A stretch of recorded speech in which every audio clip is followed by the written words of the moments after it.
हिंदी साहित्य की इस क्लास में आपका स्वागत है। आज का हमारा विषय है देवनागरी लिपि का मानकीकरण।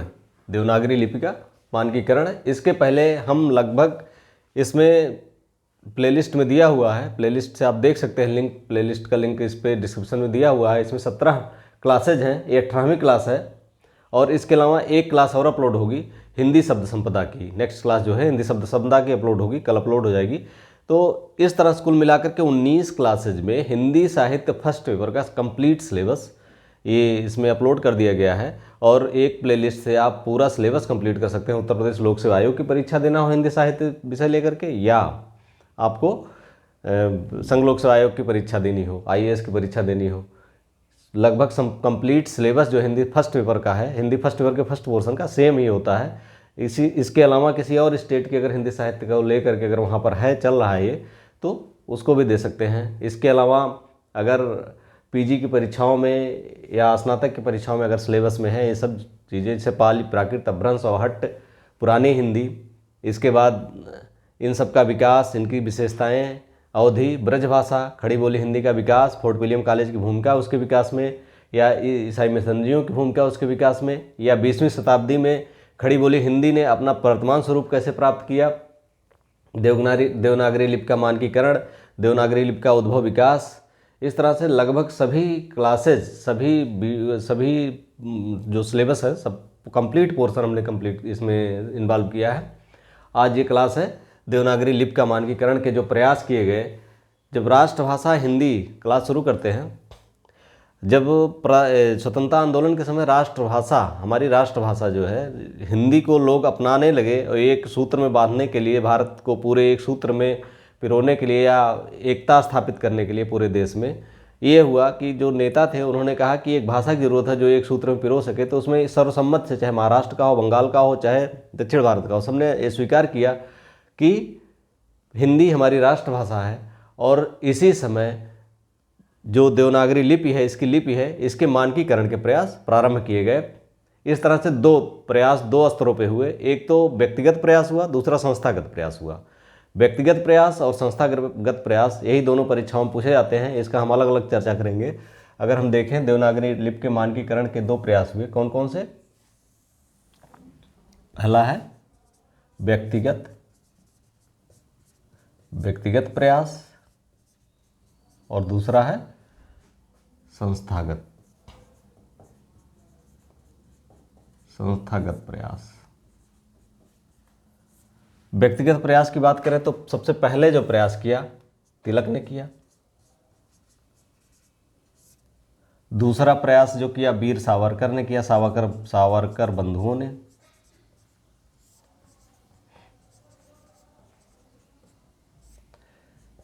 तीसरा काशी के श्रीनिवास ने। चौथा प्रयास जो किया वो किया डॉक्टर गोरखनाथ ने। किसने किया? गोरखनाथ ने। और फिर अगला प्रयास किया डॉक्टर श्याम सुंदर दास ने।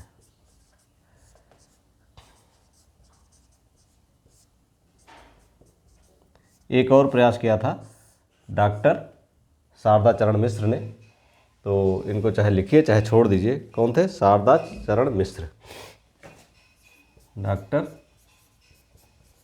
शारदा चरण मिश्र। इतने प्रयास हुए जिसमें एक एक कर चर्चा करते हैं। तिलक ने सबसे पहले जो प्रयास किया, अपने एक पत्र, इनका पत्र क्या था? केसरी के लिए प्रयास किया। केसरी के लिए इन्होंने एक फॉन्ट तैयार किया देवनागरी लिपि का, और उसमें इन्होंने जो अनावश्यक संकेत थे या अनावश्यक जो संकेत के लिए जो चिन्ह प्रयुक्त होते थे उसको उन्होंने हटा दिया। और इस तरह से लगभग 400 जो अधिक चिन्ह आते थे, फॉन्ट आते थे, उसमें इन्होंने केवल 190 फॉन्ट का तैयार किया। 190 फॉन्ट का एक तैयार किया लिपि, और इसे इन्होंने इसे तिलक फॉन्ट ही कहा गया। क्या कहा गया? तिलक फॉन्ट के नाम से फेमस हुआ। सबसे पहला प्रयास, संभवतः सबसे पहला प्रयास इन्होंने किया। तिलक फॉन्ट आया 190 फॉन्ट का, केसरी में इन्होंने इसके केसरी में प्रयोग के लिए इन्होंने इसका उपयोग किया था। दूसरा, सावरकर बंधुओं ने सावरकर बंधुओं ने आ की जो स्वर थे, स्वर को अलग अलग लिखने बजाय आ की 12 खड़ी एक परिकल्पना की। आ की, जैसे आ है तो आगे जैसे ई लिखना है तो आ पर छोटी एक मात्रा, ऊ लिखना है तो आ पर छोटा उक मात्रा, बड़ी ई लिखना है तो आ पर बड़ी एक मात्रा। इस तरह से आ की 12 खड़ी, आ की 12 खड़ी, ये इन्होंने तैयार किया सावरकर बंधुओं ने। और इसको महाराष्ट्र में कुछ समय तक काफ़ी प्रचलित भी थी। महात्मा गांधी ने अपने पत्र हरिजन में भी इसका प्रयोग किया था, आ की 12 खड़ी का। तो इस तरह से ये सावरकर बंधुओं ने ये जो मानकीकरण के प्रयास में या एक निश्चित रूप प्रदान करने में जो देवनागरी लिपि है उसमें इन्होंने ये योगदान दिया। उसके बाद काशी के श्रीनिवास, इनका कहना था कि महाप्राण व्यंजन ना लिखे जाए, महाप्राण व्यंजन ना लिखे जाए। इसे दूसरा और चौथा, जैसे मान लिया का के बाद खा लिखना हो तो महाप्राण व्यंजन के बजाय जो अल्प प्राण व्यंजन है उसके नीचे एस लगा दिया जाए, तो एस जैसी एक संरचना बना दिया जाए तो वो महाप्राण व्यंजन का काम करे। जैसे का है, का के बाद खा लिखना हो तो खा लिखने के बजाय का के नीचे महाप्राण व्यंजन। फिर गा के नीचे, गा के बाद घा लिखना हो तो गा के नीचे यस। इस तरह से महाप्राण व्यंजन बना दिया जाए। तो ये जो है इनकी काशी के श्रीनिवास का ये था प्रयास कि जो हमारी वर्णमाला हो वो इस तरह की हो। फिर डॉक्टर गोरखनाथ ने एक प्रयास ये किया कि जो मात्राएं हैं ऊपर नीचे अगल बगल सब लिखनी पड़ती हैं, तो इन्होंने कहा कि उससे लिख करके हटा करके, व्यंजन से हटा करके केवल उसके बराबर लिख दी जाए। जैसे मान लिया हमें लिखना है सीता, तो सा ऐसे लिखा जाए, सा, फिर यहाँ सी और ता यहाँ आ, यानी सीता ऐसे लिखा जाए सीता। या कोई वैसी मात्रा वाला देव लिखना हो तो दा और मात्रा यहाँ लगाइए और वाह, यानी देव। इस तरह से लिखने के लिए उन्होंने इस प्रपोजल दिया कि मात्राएं इस तरह से लगाई जाएं जिससे ऊपर नीचे बार बार करने से फुर्सत मिले। इसके बाद डॉक्टर श्याम सुंदर दास ने, इनका प्रयास था कि इन्होंने कहा कि पंचमाक्षर जो होते हैं इनके जगह पर अनुस्वार का प्रयोग किया जाए जिससे एक रूपता आएगी।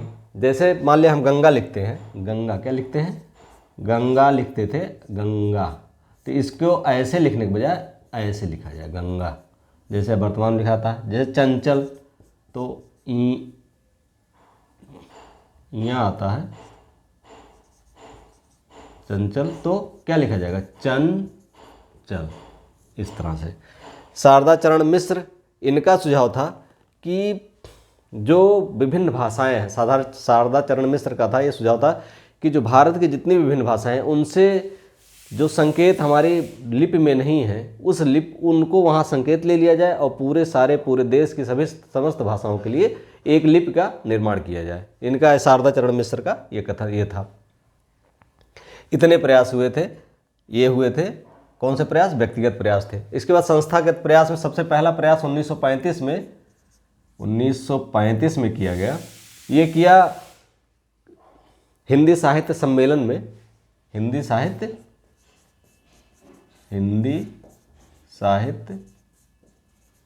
सम्मेलन के द्वारा किया गया। किसके द्वारा किया गया? हिंदी साहित्य सम्मेलन के द्वारा किया गया। और इसने हिंदी साहित्य सम्मेलन, इस सम्मेलन ने एक नागरी लिपि सुधार समिति का गठन किया। नागरी लिपि सुधार समिति, नागरी लिपि सुधार समिति का गठन किया। और इस नागरी लिपि सुधार समिति के जो सभापति बनाए गए वो सभापति महात्मा गांधी जी थे, सभापति महात्मा गांधी जी, और इसके संयोजक थे काका कालेलकर। इसने कुछ सुझाव दिए, जैसे आ की 12 खड़ी, आ की 12 खड़ी स्वीकार की जाए,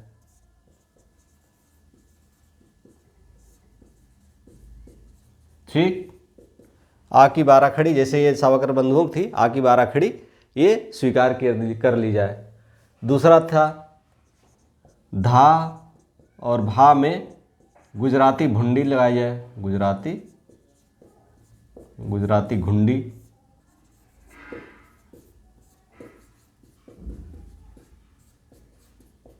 इस तरह से कुछ प्रयास इन्होंने किए। इसके अलावा व्यंजन संयोग जो थे, व्यंजन संयोग जो लिखे, जैसे दा, इस तरह से, या इस तरह से जो संख्याएं दा में धा लिखा जाता था, इसको जैसे दा के नीचे आप हलंत लगा करके इसको लिखिए, दा के नीचे हलंत लगा कर लिखिए। इसके अलावा जो मात्राएं हम लिखते थे, मात्राएं लिखने वाली प्रक्रिया थी, यहाँ से ये मात्राओं लिखने वाली प्रक्रिया ऐसे ही रखी जाए, डॉक्टर गोरखनाथ की।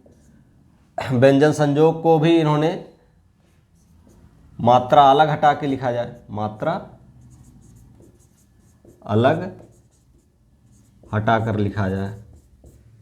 और पांचवा व्यंजन जो ये पंचमाक्षर है, इनके अनुसार का प्रयोग किया जाए, अनुसार का प्रयोग किया जाए। इस तरह से कुछ प्रयास इसके द्वारा यहाँ 1935 के हिंदी साहित्य सम्मेलन द्वारा किया गया। फिर दूसरा जो सम्मेलन हुआ उसको इधर लिखते हैं। दूसरा जो प्रयास हुआ, तो पहला संस्थागत प्रयास था, 1935 का। फिर 1945 का जो है, 1945 में, 35 के बाद 1945 में एक प्रयास आया। ये काशी नागरी प्रचारणी सभा द्वारा एक हिंदी नागरी लिपि उप समिति नागरी लिपि सुधार की उप समिति बनाएगी। क्या बनाएगी? नागरी लिपि सुधार की उप समिति बनाएगी, जिसमें 1945 में काशी नागरी, ये दूसरा प्रयास था, नागरी प्रचारिणी सभा द्वारा नागरी लिपि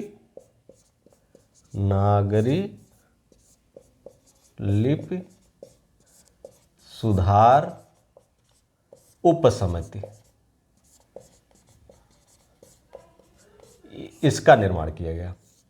इसमें दो थे, कौन कौन से? एक तो ये काशी के श्रीनिवास ने जो अल्प प्राण के नीचे यस लगाकर महाप्राण लिखने का थे, इसको खारिज कर दिया। यानी पहला इन्होंने काशी के श्रीनिवास का खारिज किया,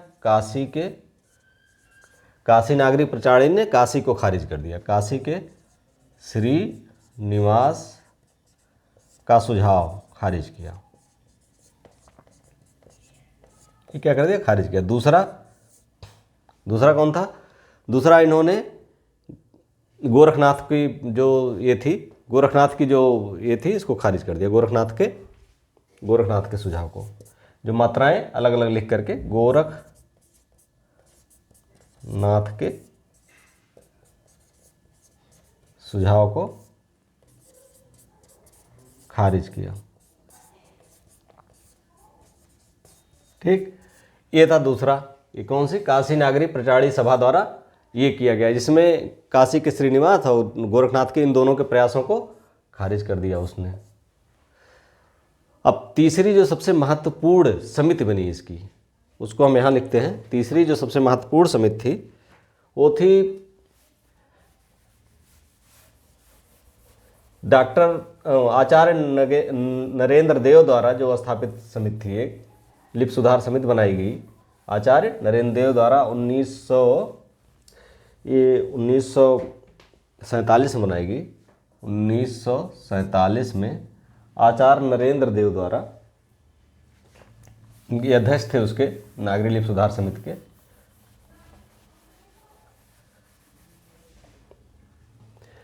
उन्नीस में आचार्य नरेंद्र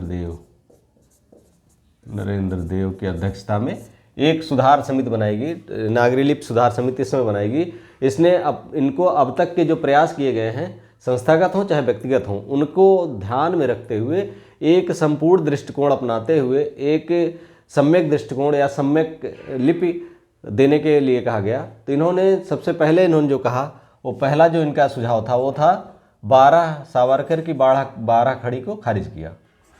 सावरकर की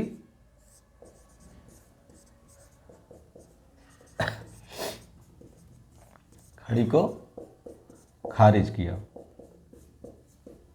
ठीक, यानी ये जो 12 खड़ी थी सावरकर की, आ ई उ ई इस तरह से लिखा हुआ था, आ की मात्रा लगा करके, इसको यहाँ से जो आचार्य नरेंद्र देव की अध्यक्षता वाली सुधार समिति थी इसने खारिज कर दिया। दूसरा इनका प्रयास था मात्राएं जो है वर्तमान में जैसे वैसे लगाई जाए। वर्तमान में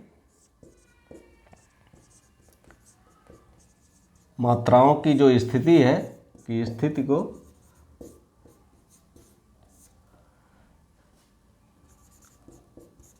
अनुमोदित कर दिया उन्होंने। अनुमोदित किया मतलब है कि उस समय अनुमोदित किया तो आज इसमें चल रही है, जैसे आगे पीछे ऊपर नीचे ही लगाई जाए, बस मात्र व्यंजन से हटा के लगाई जाए।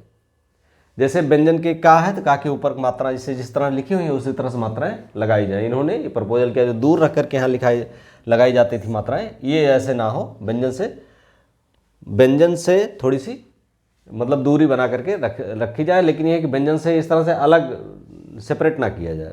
दूसरा है पंचमाक्षर जगह अनुस्वार का प्रयोग। यहाँ इन्होंने कहा था कि गंगा और चंचल मतलब 2 अनुस्वार के लिए कहा था श्याम सुंदर दास ने कि अनुस्वार की जगह पर मात्रा बिंदी लगाई जाए।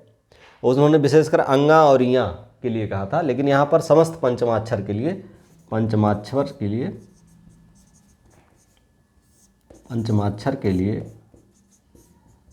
अनुस्वार का प्रयोग,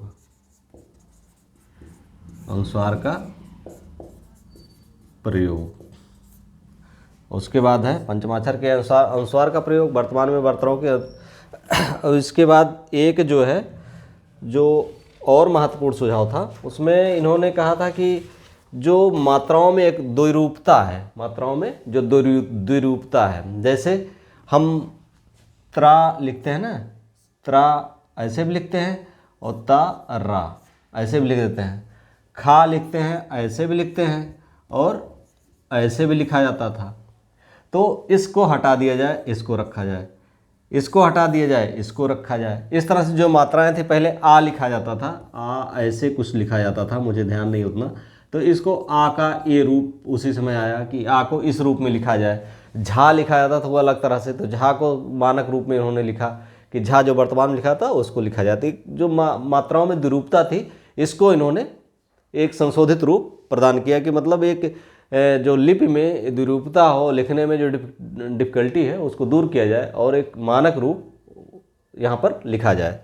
तो अनुसार के प्रयोग की जो व्यवस्था थी, इसके अलावा जो व्यंजन संयोग हैं, यहाँ पर जैसे गद्य लिखना है तो गद्य अगर हम लिखना है तो इसको ऐसे ना लिख करके ग द या इस तरह से दा के नीचे हलंत लगा के लिखा जाए। इस तरह से द्विरूपता जो थी इसको उन्होंने दूर करने का सुझाव दिया डॉक्टर आचार्य नरेंद्र देव ने। इसके बाद तमाम लगातार प्रयास किए गए ये मानकीकरण के, आज भी लगातार जो भी स्थितियां हैं, लेकिन अभी भी कुछ जैसे सा की सा है, इसकी ध्वनियाँ कहाँ यूज होती हैं कहाँ नहीं होती हैं, इसकी अंगा की ध्वनियाँ, ये मतलब तत्सम शब्दों में या वैदिक वाङ्मय में वैदिक ग्रंथों में इसका उपयोग तो है, लेकिन वर्तमान में इसकी जो है अगर ना भी हो तो इसका विकल्प तलाशा जा सकता है। और इसी तरह से लगातार संशोधन और शोध दोनों चल रहे हैं और निरंतर जो है आज देवनागरी लिपि हमारे सामने जो है वो एक बहुत ही मानकीकृत रूप में है, जो लगभग भारत की ही नहीं विश्व की जिस भी भाषा को अगर चाहें तो उसमें उसकी ध्वनियों को इसमें समाहित कर सकते हैं। जहाँ पर नहीं है उसमें थोड़ी बहुत प्रयास, जैसे डॉक्टर लिखा जाता है तो वहाँ पर एक ये व्यवस्था बना दी गई है कि आ और ओ के बीच डॉक्टर होता है तो आ और ओ के बीच की ध्वनि होती है, यहाँ से कर लिया जाता है। ये तो जो देवनागरी लिपि के मानकीकृत रूप है वो इसी सब प्रयासों से लगातार यहाँ तक के जो प्रयास थे, इसके बाद लगातार सम्मेलन हुए और सम्मेलनों, शिक्षा मंत्रियों का सम्मेलन हुआ, इसके अलावा मनीषियों का सम्मेलन हुआ, विद्वानों का सम्मेलन हुआ और उसके बाद जो छोटी मोटी कमियां थी लगातार दूर होती रहीं और आज हमारे सामने देवनागरी लिपि का वर्तमान रूप उपस्थित है। इन्हीं सब प्रयासों का परिणाम था। इस तरह से ये वीडियो समाप्त हुआ इस देवनागरी लिपि के मानकीकरण का, और बहुत ही इम्पॉर्टेंट है, लगभग हर बार पूछा जाता है, हर दूसरे साल ये पूछ लिया जाता है।